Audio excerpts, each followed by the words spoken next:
muchísimas gracias por la invitación, al director de Cultura, a Gustavo, que se encargó de todo, de que estuviera acá tan cómoda, tan contenta. Antes de arrancar la charla voy a hacer un pedido. ¿Podemos tener alguno de los libros, un libro para mostrar el que vamos a presentar? Que es un detalle que no tuve en cuenta antes de llegar acá a la mesa. Bueno, me siento muy contenta. Sí, ahora van a traer alguna de allá de la biblioteca.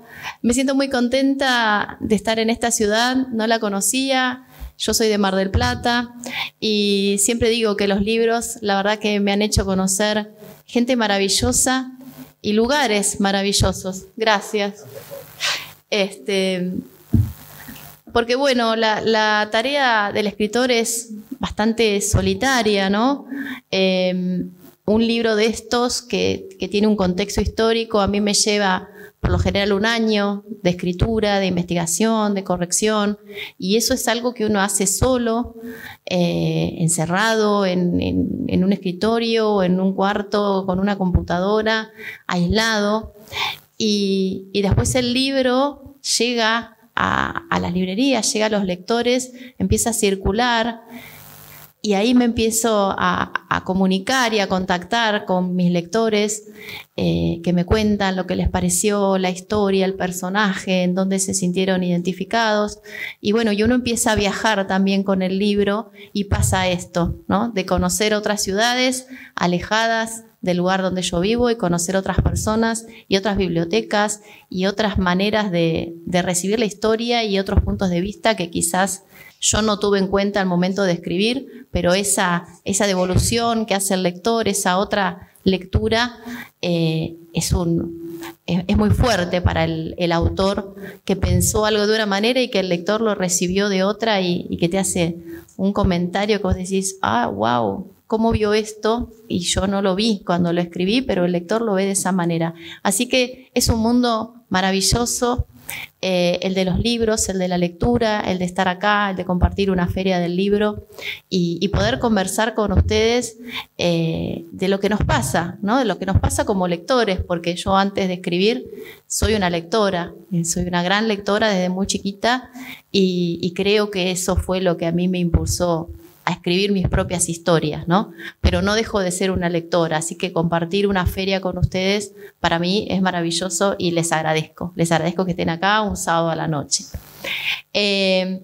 Hoy nos convoca este libro, mi último libro, mi última novela publicada, por poquito tiempo, porque ahora en octubre sale mi nueva novela, así que les tiro la primicia, ya entra prácticamente a impresión, ya tenemos la tapa, ya está el libro en las etapas finales, así que esto está de estreno por muy poquitos días, ¿sí?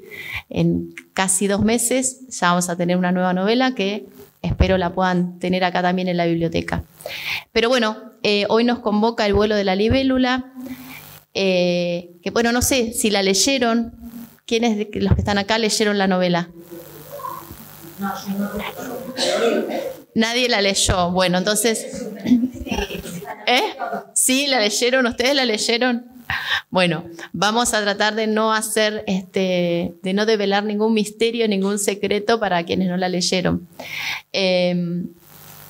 Yo siempre digo que como lectora no me gustan las novelas que están enganchadas a otra, ¿no? Que dicen, uy, tenés que leer 3 novelas antes para entenderla. No. Esta novela se puede leer de manera independiente, ustedes la arrancan, la terminan y van a cerrar la historia y no les va a quedar ningún cabo suelto y van a entender todo.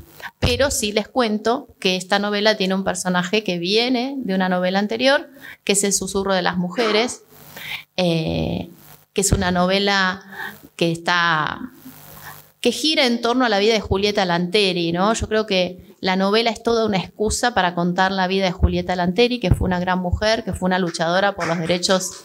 Muchas gracias. Lo merece.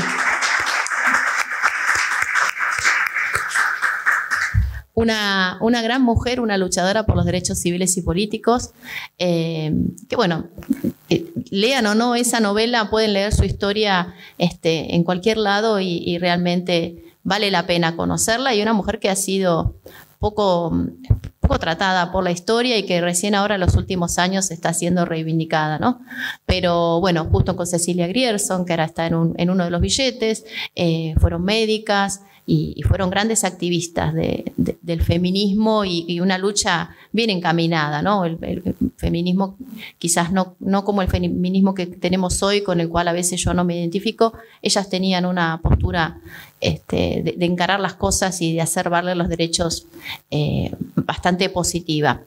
Pero bueno, haciendo esta digresión, esta novela tiene un personaje que se desprende de El susurro de las mujeres, pero les repito, pueden leer esta novela de manera independiente o pueden leer las dos y tener la historia completa de los personajes.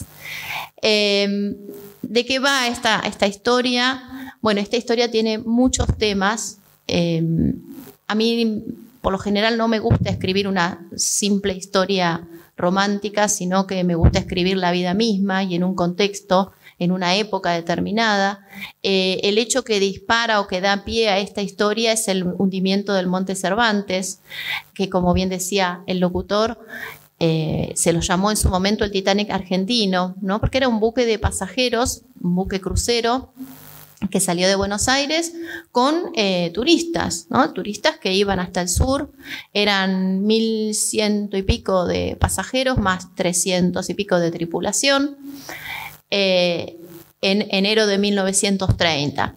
Este buque crucero, después de hacer algunas paradas, para en Ushuaia, conocen los lugares emblemáticos, la escuela, la iglesia, el presidio, es uno de los puntos turísticos que hoy y en esa época, y cuando terminan, estuvieron un día apenas, cuando suben de nuevo al buque para seguir viajando hacia el sur, chocan contra unas piedras que por una cuestión de mareas que el práctico del buque no determinó, y se hunde, se empieza a hundir. Y ese es el hecho, digamos, que dispara la novela en el contexto histórico, ¿no? El hundimiento del buque con todas las consecuencias que eso tiene. Obviamente hay una gran diferencia con el Titanic, porque en el Titanic hubo muchos muertos. Acá el único que falleció fue el capitán, que hay toda una historia después que ustedes pueden buscar sobre si se suicidó, si se murió trágicamente. Bueno, hay toda una investigación en paralelo de eso que bueno, no hace a la novela, ¿no? Pero el resto de los pasajeros fueron rescatados y llevados a tierra. Y son llevados a Ushuaia. Estamos hablando de 1.400 personas, más o menos, cuando la población de Ushuaia era de 800, ¿sí? Es decir, superaban la población estable de Ushuaia, que es más, hay un personaje muy, muy gracioso en la novela que tiene miedo que la isla se hunda, ¿no? Porque llegan tantas personas que tiene miedo que la isla se hunda. Bueno, esto genera un montón de complicaciones en cuanto a la comida, a la ropa, porque imagínense, llegan empapados de aguas heladas, dónde van a dormir, qué van a comer, ¿no? Había que alimentar y darles de dormir a 1.400 y pico de personas hasta que los vinieran a rescatar, que finalmente los vienen a rescatar en otro buque. En toda esa movida del hundimiento y esta gente que desembarca en la isla, hay un crimen, hay un asesinato. Entonces, ahí, digamos, arranca la parte de ficción. Tienen ahí tienen un drama que tiene que ver con el hundimiento, un drama histórico, porque todo lo que se cuenta del hundimiento fue real y está sacado de testimonios. Y el crimen, que es ficción, ¿sí? Hay que descubrir quién es el asesino. Hay, obviamente, como en toda novela de tinte policial, hay varios sospechosos y no vamos a saber quién es el asesino hasta las últimas páginas, ¿sí? La idea es que ustedes estén dudando entre uno y otro y bueno, sobre el final se descubre quién es el asesino. En paralelo, decía que hay un personaje del Susurro de las Mujeres que tiene acá como una segunda vuelta, ¿no? Un personaje que había quedado un poco medio mal parado en la otra historia. Acá tiene su reivindicación, por decirlo de alguna manera, y se cuenta también la historia del presidio, ¿sí? La cárcel de Ushuaia, la cárcel del fin del mundo, con toda una historia bastante cruenta en la década del 30. Era una cárcel en su mayoría de presos políticos, ¿sí? Donde había mucha tortura. Entonces también se cuenta la vida de algunos personajes reales que fueron a parar a esa cárcel y que conviven con mis personajes. O sea, todo lo que se cuenta del presidio también está sacado de testimonios que obviamente se cuenta de manera novelada y en la voz de los personajes. Pero ahí van a encontrarse con Simón Radowisky y con el Petit Orejudo, ¿sí? El asesino de niños también está en esa cárcel con Simón Radowisky y con mis personajes, con el personaje de Fausto, con el personaje de Mateo, que es un personaje nuevo de esta novela. Es decir, que ahí también es otro de los ejes, otro de los temas de la novela. Otro punto que toca la novela es la comunidad Yagán, ¿sí? Uno de los pueblos originarios del sur. Hay un personaje que es descendiente, sobre el cual hay distintas versiones sobre su identidad, sobre su nacimiento, y es otro de los temas que yo toco en la novela, esto de la identidad, que creo que es un tema recurrente en mi obra, ¿no? Saber quiénes somos, de dónde venimos, quiénes son nuestros padres. Hay dos personajes acá que tienen un tema con la identidad.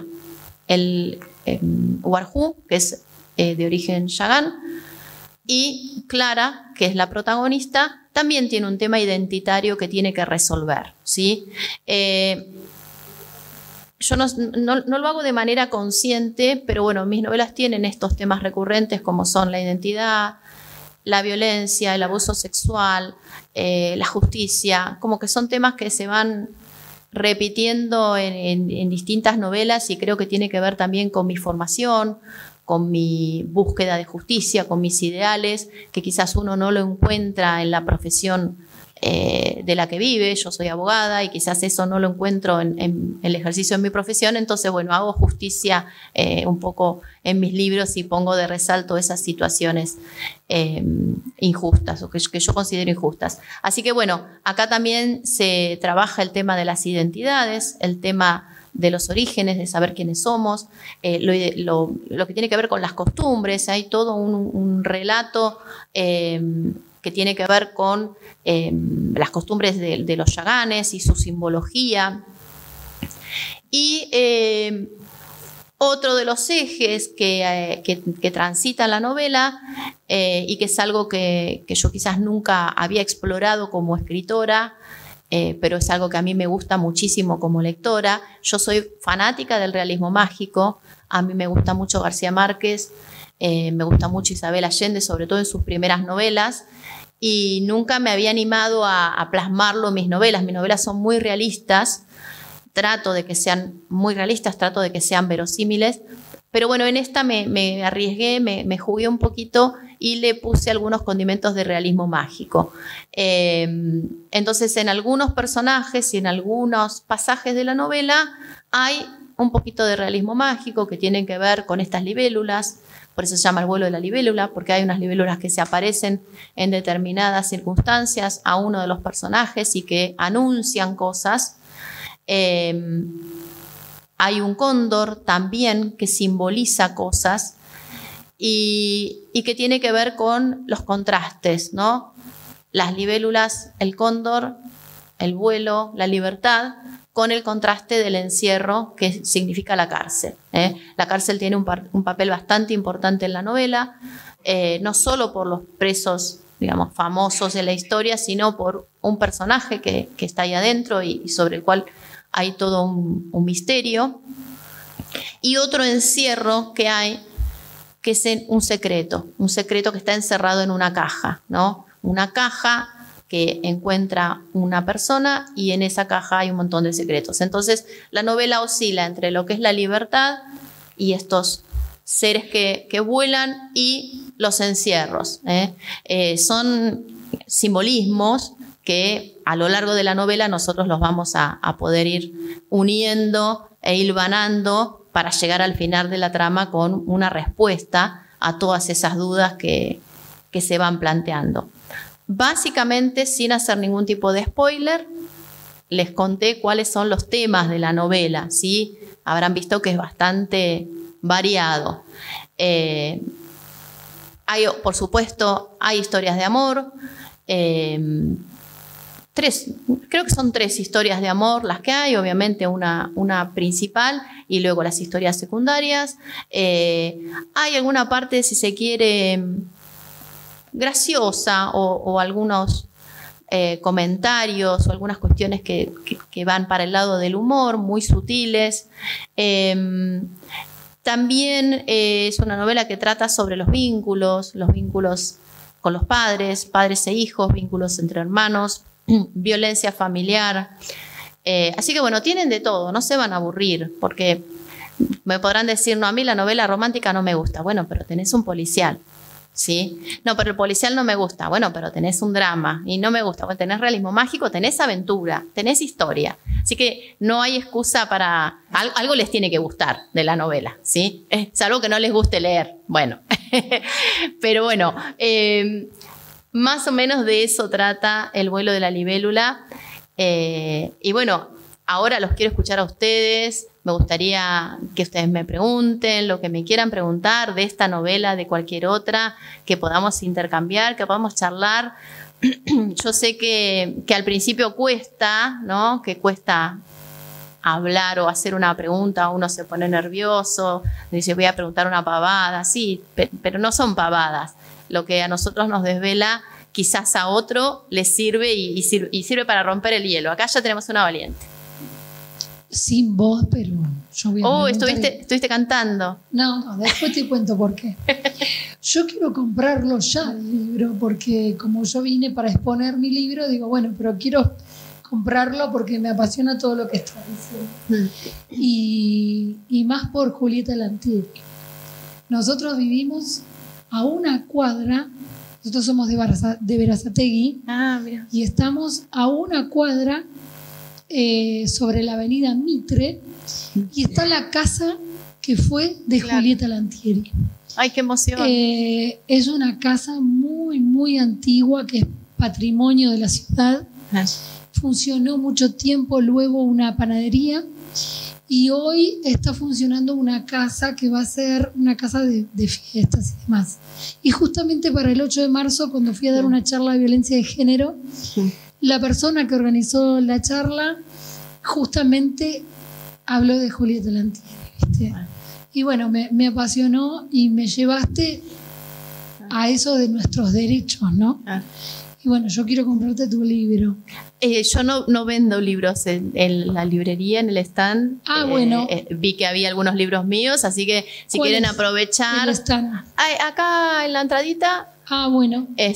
Porque si quieren aprovechar, ya los llevan firmados. Ya voy. Gracias. No, sí, yo no vendo libros. Muchas gracias. Lo venden las librerías. Gracias. Pero bueno, gracias por tu participación. Nos dijiste que viniste a exponer tu libro. Si querés aprovechar y pasar el chivo. Porque sí, ya saben.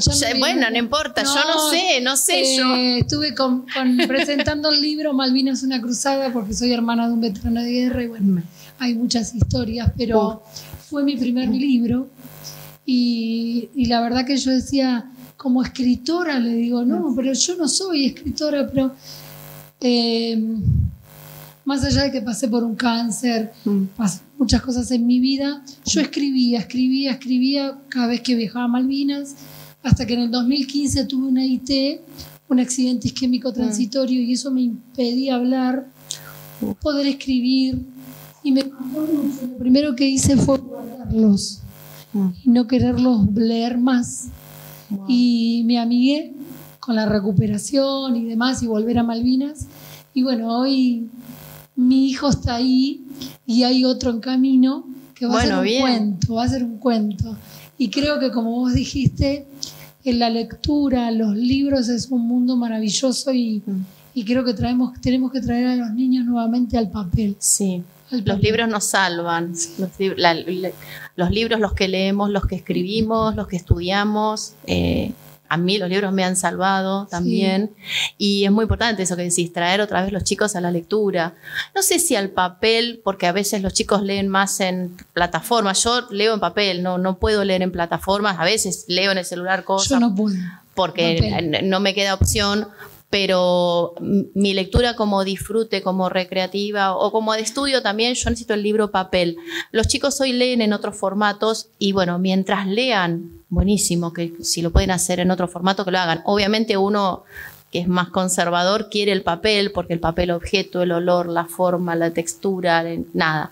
Pero bueno, que lean, lo importante es que lean, ¿no? Que se acerquen a la lectura. Que porque además eso te abre puertas, te da herramientas, vocabulario, escribir sin faltas de ortografía, esas cosas que son básicas. Así que bueno, ojalá que volvamos. Bueno, gracias por tu participación y felicitaciones por tu libro.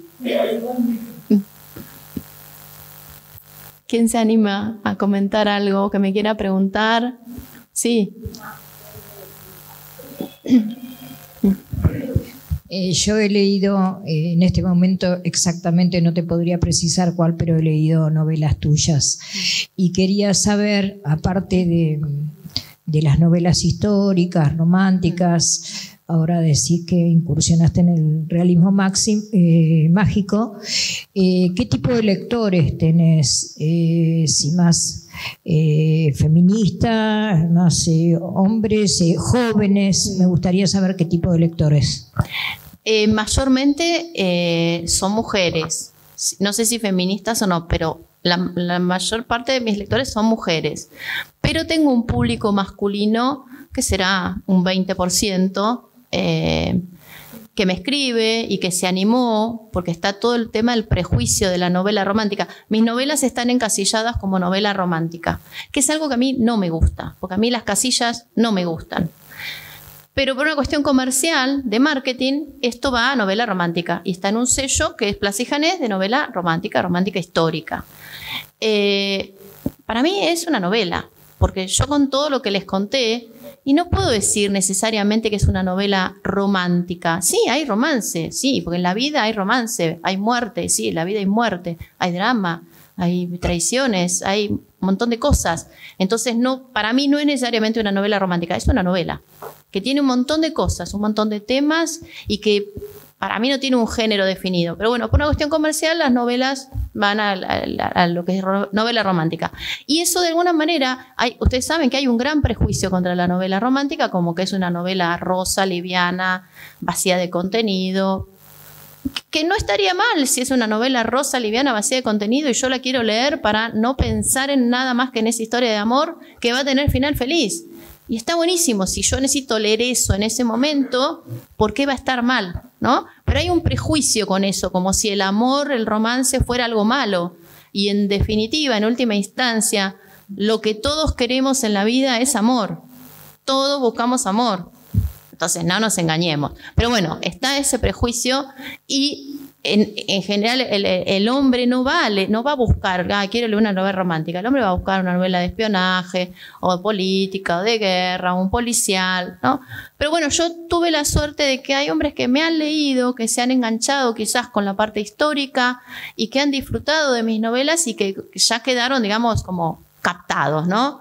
Entonces yo lo celebro eso porque me parece que hay que acercarse a otros géneros. A mí en algún momento las novelas de espionaje me parecían, o las de ciencia ficción dura, como, uy, qué difícil. Bueno, pero hay que animarse, hay que acercarse, porque uno siempre aprende algo y le vas a encontrar la vuelta. Y bueno, con esto pasa lo mismo.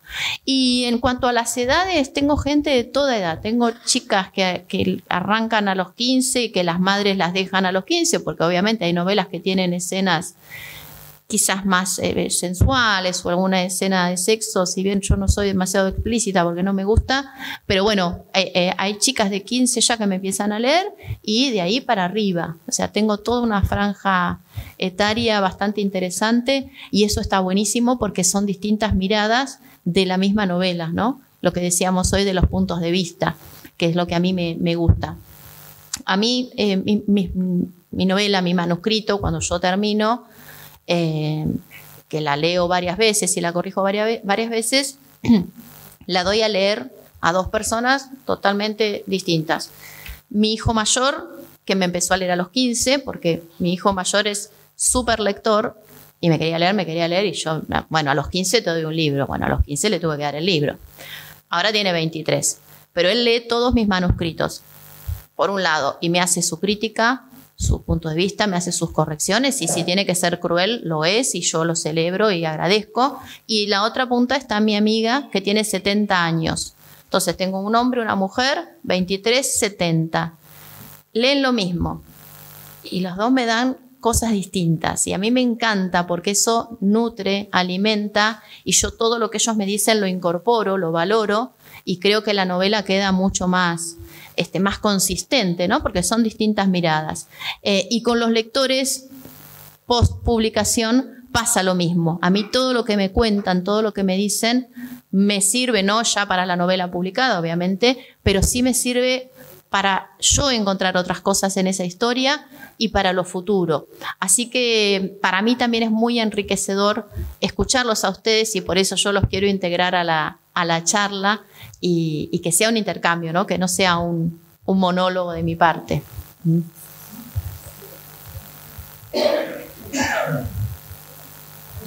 Sí. Gracias. Recién cuando nombraste a Julieta Lanteri y a Cecilia Grierson, recordé que había leído Susurro de las Mujeres. Ah, muy bien, sí, que hablábamos se me hoy. habían mezclado un poco los títulos, y bueno, me gustó todo eso de los derechos de la mujer, y en esa época donde era tan difícil entrar a la facultad de medicina, una mujer, ¿no? Que fuera admitida. Pero mi pregunta apunta, como te dije, al libro que más me impactó tuyo, que es El renacer de los escombros. Sí. Entonces quería preguntarte cómo fue la previa hasta plasmarlo en el libro.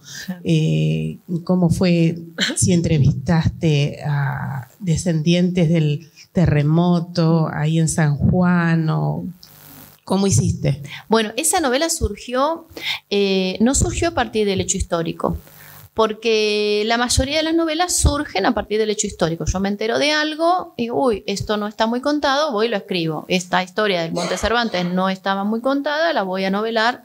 O la masacre de Napalpí, me enteré de la masacre de Napalpí, nadie había escrito sobre eso, por lo menos novela, voy y escribo la masacre. Es decir, todas, o la gran mayoría, parten de un hecho histórico. Renacer de los escombros, que se refiere al terremoto de San Juan de 1944, donde se destruyó en gran parte de la ciudad y hubo que reconstruirla con muchos muertos, con muchos niños huérfanos que había que ubicar, y muchos los metían en un tren con un cartelito del nombre, si sabían el nombre, y si no, iban a Buenos Aires, a orfanatos, a Mendoza. Esa novela surgió por un interés mío de indagar un poco sobre la naturaleza humana. Porque yo pensaba, bueno, si está todo bien, todos somos buenos, todos somos generosos, todo bárbaro, pero cuando está todo mal, ¿somos tan buenos? ¿Somos tan generosos? O sea, si tenemos hambre, tenemos frío, no tenemos ropa, hemos perdido todo, ¿somos realmente buenos y generosos? O sea, yo quería eso, quería indagar eso. Digo, bueno, yo para eso necesito una tragedia, que la gente esté sucia, que tenga hambre, que no tenga ropa, que no tenga nada. Y empecé a buscar tragedias, ¿sí? Encontré el terremoto de San Juan del 44, que realmente no lo conocía. Y empecé a investigar, a comprar libros, y me escribí toda la novela.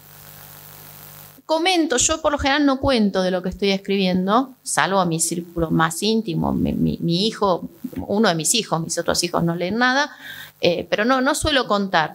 Pero bueno, en una charla de café lo conté que estaba escribiendo sobre el terremoto con un grupito de amigas. Y mi amiga, que yo ni sabía, me dice, yo soy sanjuanina. Digo, ¿cómo que sos sanjuanina? Y dice, sí, yo soy sanjuanina, tengo toda mi familia en San Juan, pero vive en Mar del Plata hace 1000 años. Bueno, le empecé a contar y dice, no, vamos a San Juan, vamos que yo te voy a llevar a entrevistar a mi tía es sobreviviente del terremoto y tiene el reloj que se paró a esa hora y no sé qué, y fulano y mengano. Digo, pero yo ya la terminé la novela. Pero no la había ni corregido, no la había mandado, pero estaba terminada. Dice, no importa, vamos que yo... Bueno, la cuestión es que me llevó a San Juan. Y llegamos a San Juan y nos alojamos en un hotel re lindo ahí en la plaza, cerquita de la peatonal, no sé qué. Y le digo, ¿y dónde está el río acá? Dice, ¿qué río? el río San Juan. Le digo, si yo tengo una escena que el personaje de Lita, cuando está todo ahí, que están todos los muertos, ella se aleja unos pasos y se va a llorar frente al río. Claro, pues yo había mirado el mapa, uno escribe desde casa y con los recursos que tenés, yo había mirado el mapa y estaba el río San Juan, que parecía que estaba ahí, en la ciudad. Le agradezco eternamente a mi amiga que me llevó a San Juan. Dice, yo estuve en el terremoto del 77, ¿sabes? Ah, mirá. Así que por eso me todo. Lo tenés, bueno, ese es el más conocido, digamos, el del 44 es como que no ha sido, mucha gente para ahí no lo recuerda. De Caucete, que tuvo el epicentro en Caucete. Claro. Claro. Y bueno, yo buscaba el río, no había río cerca, el río estaba no sé a cuántos kilómetros, que me llevó al otro día al río. Y yo, ahí me di cuenta de la importancia de ir a los lugares donde uno escribe, si es posible, o preguntar a la gente el lugar, pues no había río cerca. Entonces tuve que cambiar esa parte y terminó llorando frente al fondo de montañas, que las montañas también se veían a lo lejos, ¿no? Y bueno, y gracias a mi amiga, ella me llevó a entrevistar gente, a su tía, que tenía el reloj esos de péndulo, que se había parado a la hora del terremoto, y me llevó a entrevistar a un ingeniero que tenía el señor, no sé, fácil 90 años, pero era un ingeniero que me dio muchos datos sobre lo que fue la reconstrucción de la ciudad y las distintas planificaciones que había, ¿no? Si reconstruirla en el mismo lugar, trasladarla, bueno, todo ese tema, ese señor, la verdad que fue muy ilustrativo, y bueno, y yo con todo eso que me llevé, lo pude incluir en la novela en la voz de los personajes.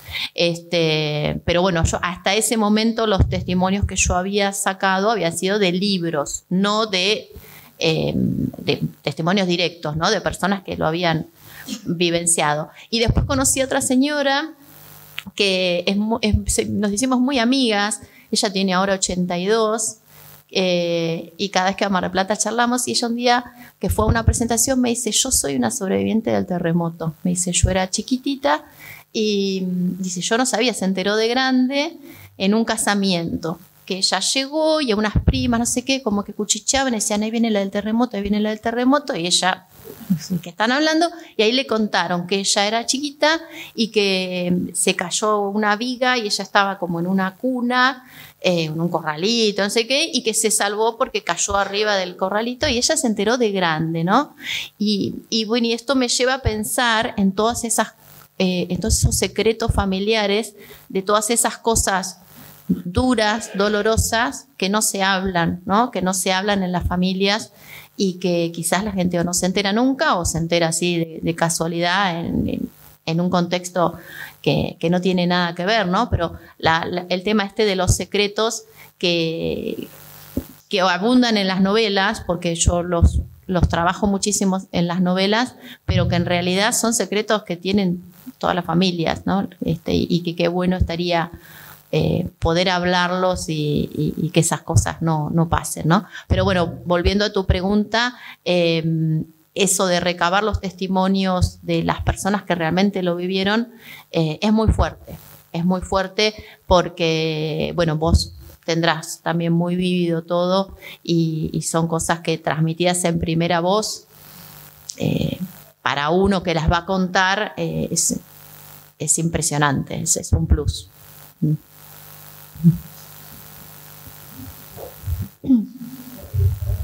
Sí.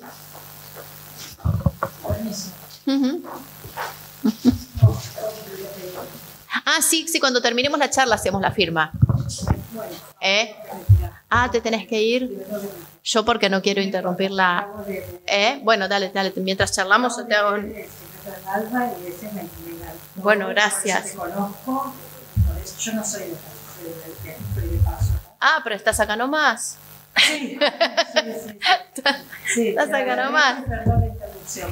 Bueno, mientras seguimos charlando, yo le firmo a la señora que se tiene que ir. No te irás a Neuquén ahora. No vine ayer. No ¿Tu nombre? Ana María. Bueno, esta es una digresión, pero estas cosas pasan en vivo. Sí, seguro. Todo lo que estás contando, todo el mundo, muy interesante. Les agradezco mucho. Yo me voy a llevar los libros así que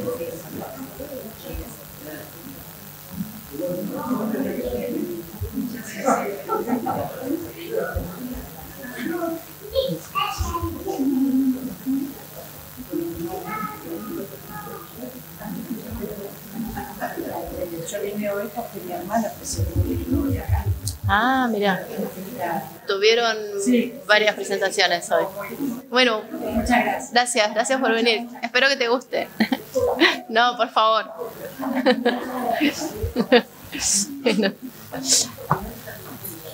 Bueno, ¿alguien quiere comentar algo más, preguntar algo más sobre la novela, sobre alguna otra novela?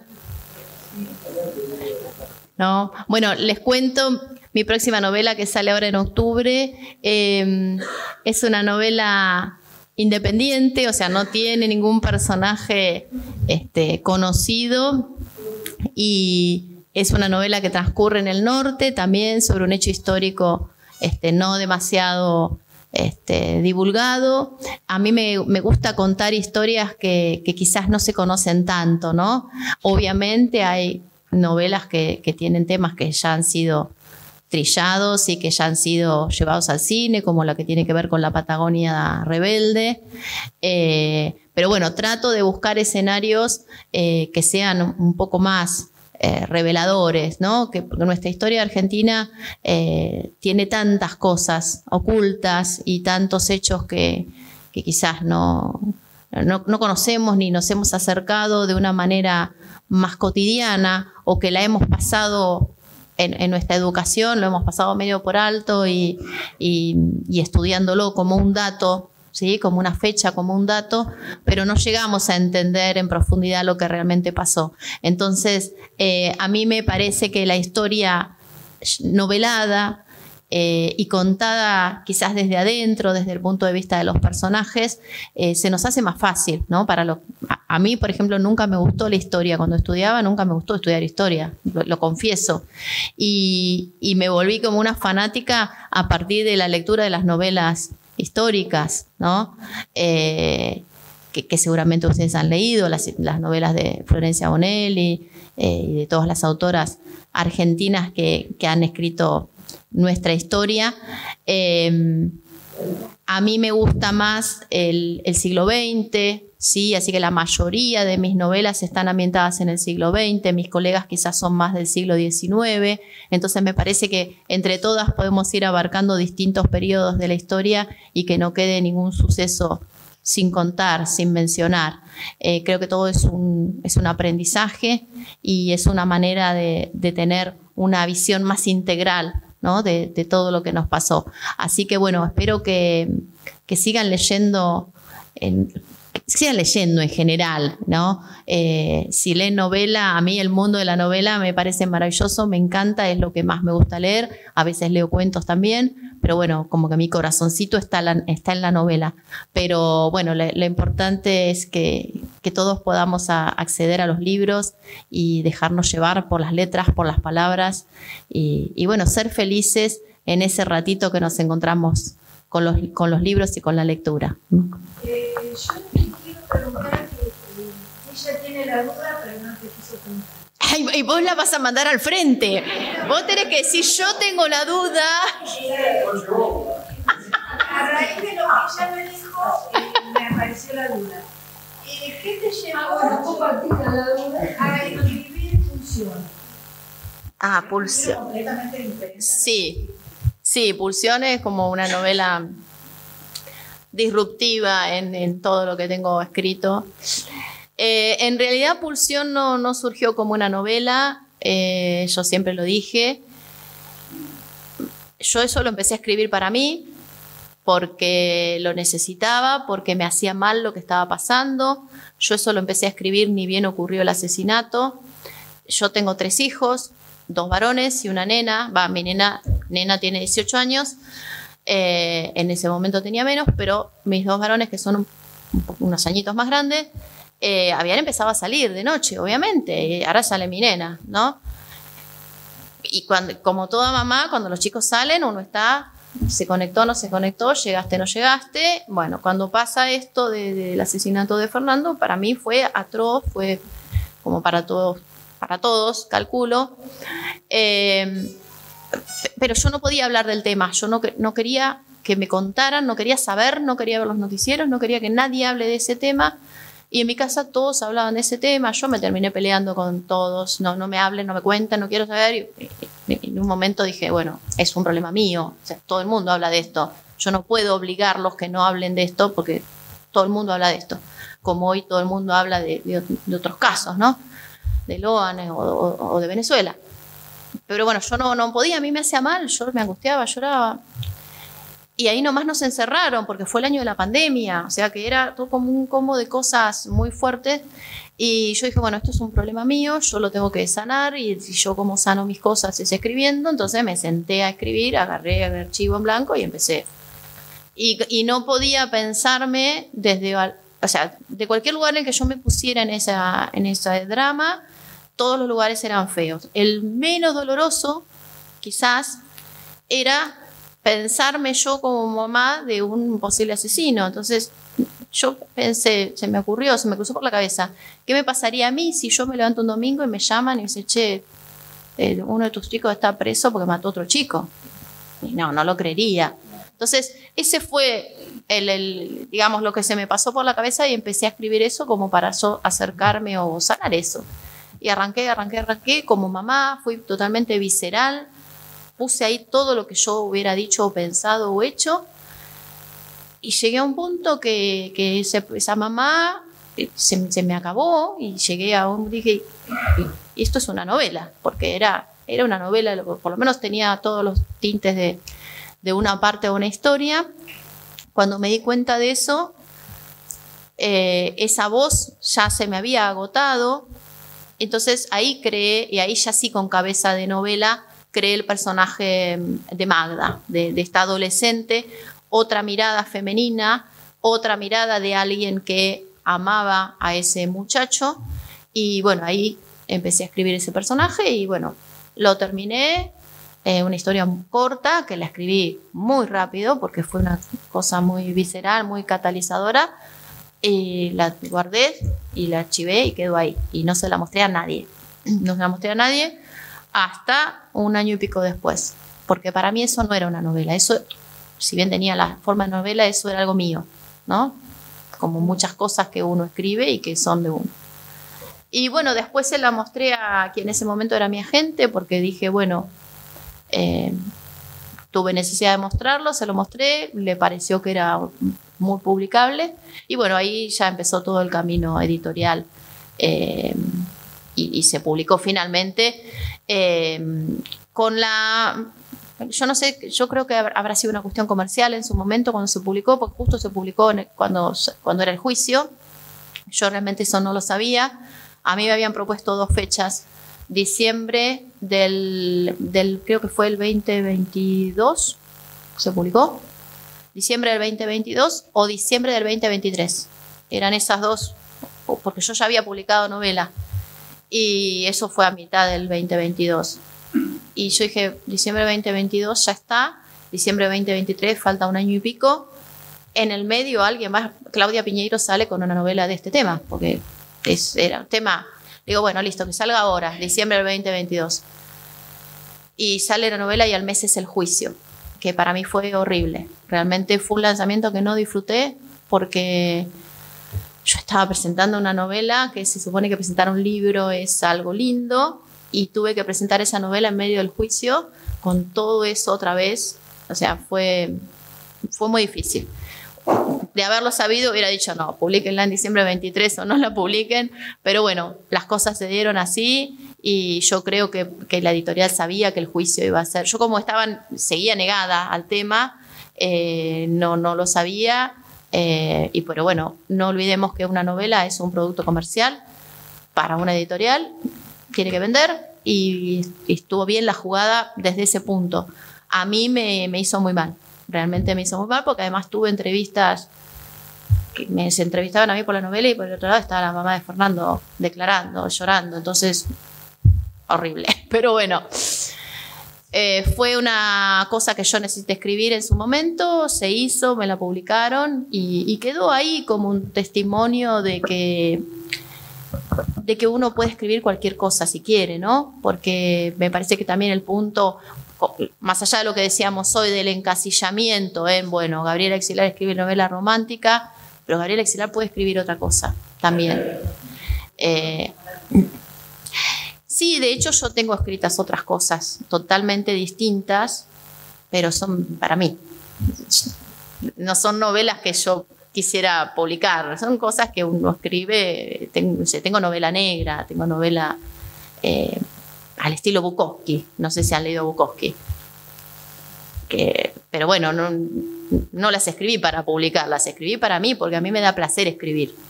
Y el día que yo no sienta placer en escribir y en investigar, y bueno, me dedicaré a otra cosa, porque si no hay pasión en lo que uno hace, me parece que esto no deja de ser una cuestión artística. Entonces, para mí el arte es pasión. Si no hay pasión, va a ser algo que no tiene corazón, ¿no?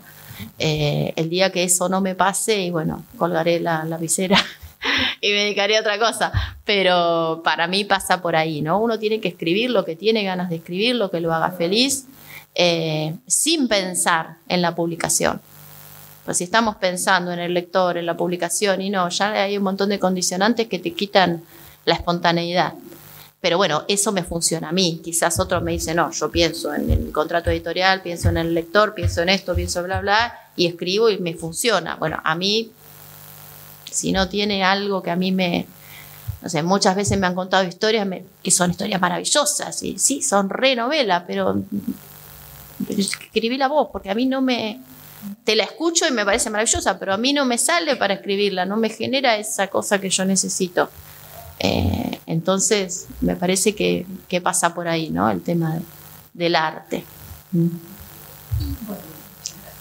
No, gracias por traer el tema a colación. Mi pregunta es si, porque decías que era un tema, lo de Fernando te hacía muy mal, y si escribiendo pudiste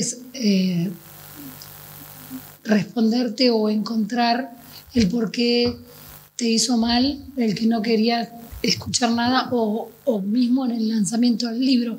Es la incógnita que yo tengo de por qué si lo pudiste resolver o todavía... Estoy mejor que antes, pero creo que es algo que no se puede resolver porque como ser humano y como mamá, ese miedo existe todos los días, ¿no?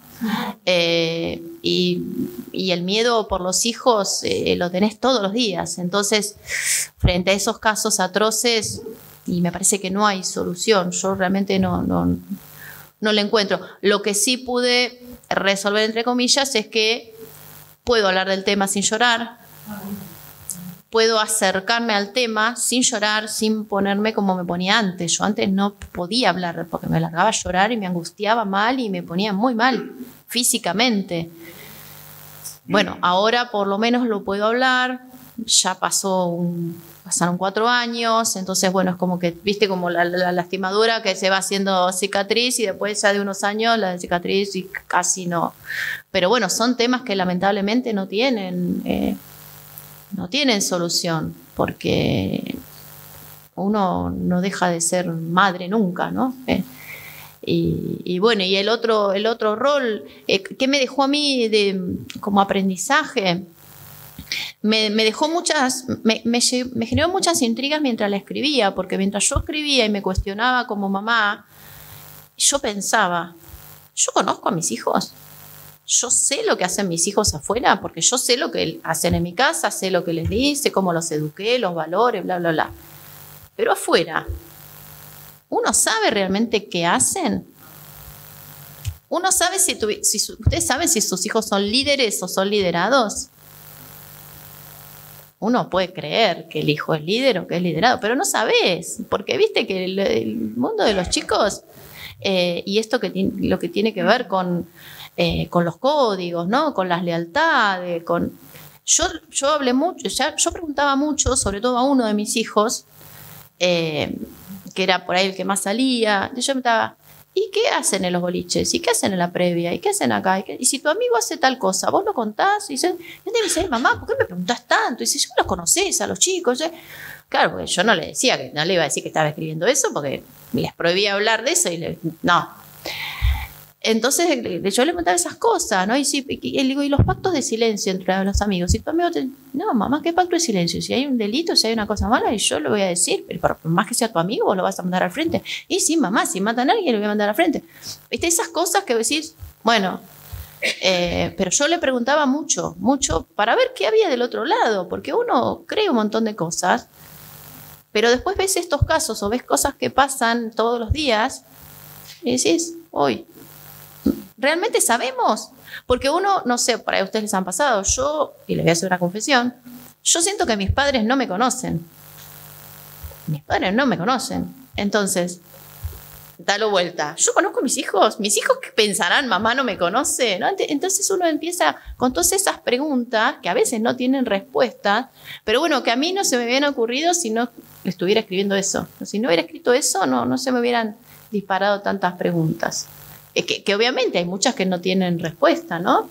Pero me sirvió para mejorar un montón la comunicación en un montón de cosas, de hablar temas que quizás uno no habla con los hijos por pudor, por tabú, por qué sé yo.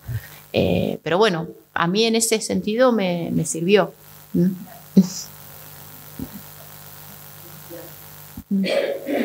¿Cómo salimos del vuelo de la libélula hablando de todas estas cosas? No sé, pero... por culpa de ella, por culpa de ella. ¿Viajaste al sur? En realidad yo estas novelas me las traje de allá, digo estas porque El susurro de las mujeres y El vuelo de la libélula me las traje de un viaje que hice a Ushuaia de vacaciones, y ahí cuando visité la cárcel hice la primera visita, como creo que hace todo el mundo, de ir a visita de turista. Y yo ya, cuando contaba las historias y los libros que había en la librería que estaba ahí del museo, como me fui dudando, ¿no? Y no compré nada. Y a la noche en el hotel dije, no, yo tengo que volver y tengo que comprar todos los libros que hay. Volví a la visita el otro día, me compré todos los libros que había de todo lo que me interesaba, del hundimiento, de la cárcel, los del museo. Y ya me fui de Ushuaia con la idea de que yo iba a escribir primero sobre la cárcel y después sobre el hundimiento. Yo esas dos novelas me las traje, y es más, terminé una, la cerré y arranqué la otra, porque tenía todo el material que me había traído de Ushuaia. Sí.